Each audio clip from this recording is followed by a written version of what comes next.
Back onto the photography videos for a while. I've got the 56mm F1.8 from TTArtisan. The company did send this in for review. As usual, I do try and give you objective information on any products that are sent in.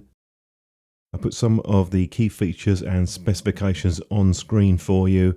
It's available on 3 mounts at the moment.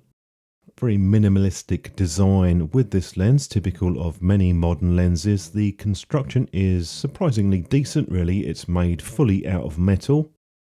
You'll notice that the rear lens cap also has a USB-C port, and that is because you have the contacts there and that connects to the lens directly, and you're able to update the firmware if needed. That should also reduce compatibility problems with future cameras coming out.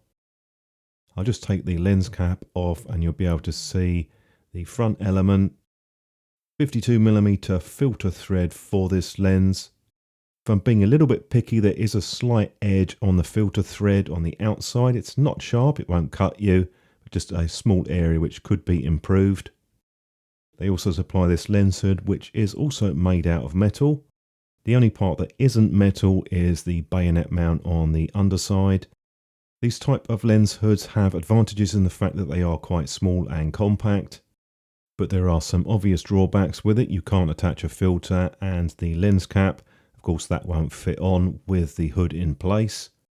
I'll just give you a quick demonstration on the focus speed and the AF sound.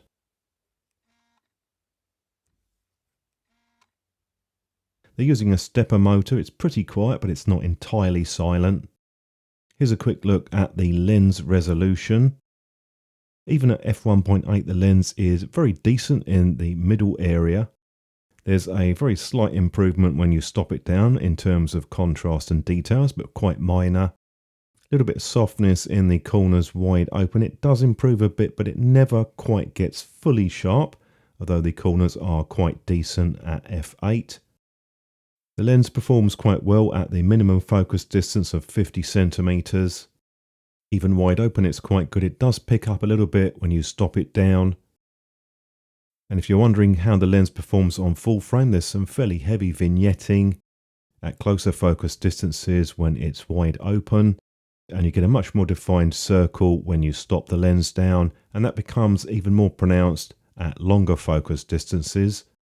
Very minor barrel distortion with this lens, nothing that I think needs correcting. Even on APS-C there is some moderate vignetting, but it's quite a soft effect. It does extend some way into the image. As you can see, when I'm stopping it down, it does take a while to fully clear up. Because it's very feathered and subtle, it doesn't stand out, and I don't find it distracting. In fact, a lot of people do like some corner darkening on images, particularly with portraits. And it can be fairly easily corrected in post-production. On the other hand, there is a bit more lens flare than I would like to see at times. This can vary quite a bit depending on the aperture and the angle. You get that sort of halo effect flare at faster apertures, and when you stop it down it tends to become much more defined. That's an area which could be a little bit better, so make sure you do use the hood. In most cases the chromatic aberration is very slight and minor. I shot hundreds of images with this lens and really didn't see many at all with the problem. I did see it a bit when I put this foil on a washing line. There's a little bit of green fringing in the background areas. Also got a bit of magenta when I moved the focus position around, so it can sometimes show up, but really that's the worst that I've seen in hundreds of images that I took.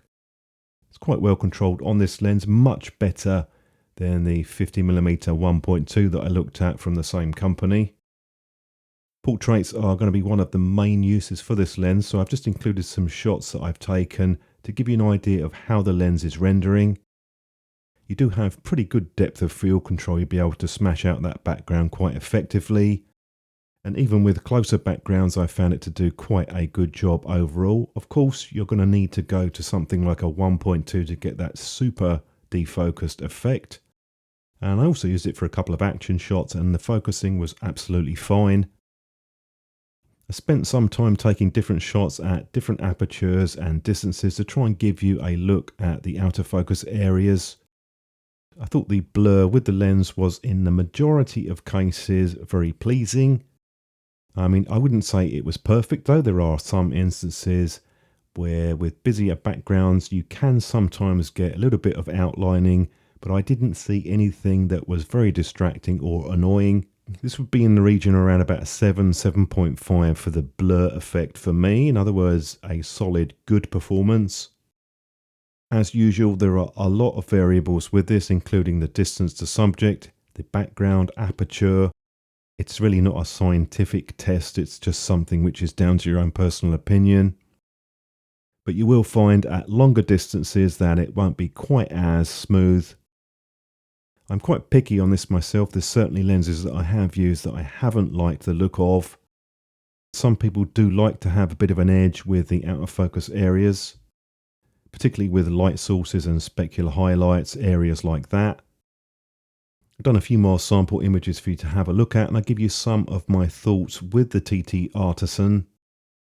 Of course, portraits are the main application for this lens, but I did have some fun going around taking some images that had nothing to do with portraits. I thought it was interesting to use a shorter telephoto lens.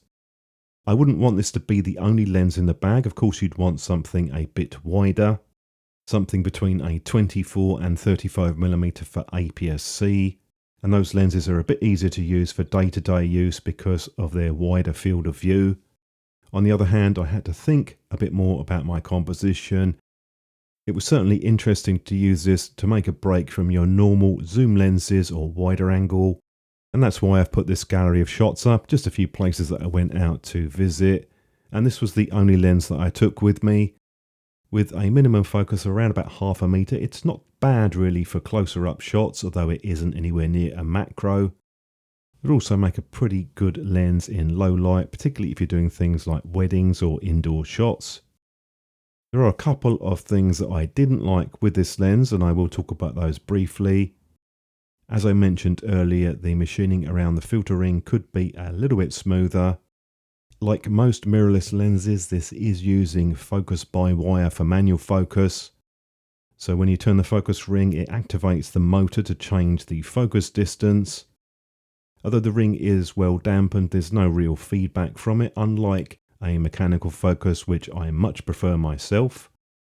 However, once you take everything into account, I think the optical performance of the TTArtisan is very good overall. There are some minor points to mention, such as the flare, but the resolution is good across most of the frame. Minimal chromatic aberration and very nice build quality with that full metal casing. If you've got any thoughts or anything you'd like to share on this lens, do drop a comment down below. I hope that was useful to you and give you a bit more information on this, and I hope to see you in future videos.